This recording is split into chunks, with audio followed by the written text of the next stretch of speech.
Giannis Antetokounmpo, all-star forward for the Milwaukee Bucks, suffered a very unusual right calf injury against the Detroit Pistons this Wednesday night. My name is Ryan. I'm a physical therapist, and in this video, I'm just going to go over how Giannis sustained this type of injury through the video, some certain anatomy that's involved, as well as the specific timeline for return to play. So if we play the video here, we see that Giannis, as he's running back to the play on defense, he collapses to the ground and immediately is signing for a medical team to come over and evaluate him. However, from this angle, you really can't see exactly what happened or how Giannis stepped on his right leg awkwardly.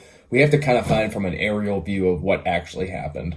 This is a very blurry image, but this is exactly what was happening when Giannis took that step with that right lower extremity here. So we take a look at that right leg, and right now it is completing its stance phase while it's walking or running. We take a look at Giannis's lower extremity. You see that he's kind of putting himself at a kind of a disadvantage when he is going off for push-off throughout the gait cycle. You see that that foot is in an excessive amount of eversion at that ankle, showing that medial malleolus or medial ankle is collapsing towards the floor here. That foot is in that position while Giannis is just trying to run straight ahead. As the ankle remains everted and he puts his lower extremity in a very awkward position, this is requiring Giannis to use more force throughout those muscles to help with push-off than he typically is used to. So after observing that aerial view, it makes more sense of why this is more of a calf injury, especially from seeing from this angle where we were not able to see that mechanism of injury happen. So the primary muscle that really helps with push-off is that calf muscle. So if we take a look at our anatomical model here, we have the main calf muscle, which is our gastrocnemius. It's a very large muscle that helps with plantar flexing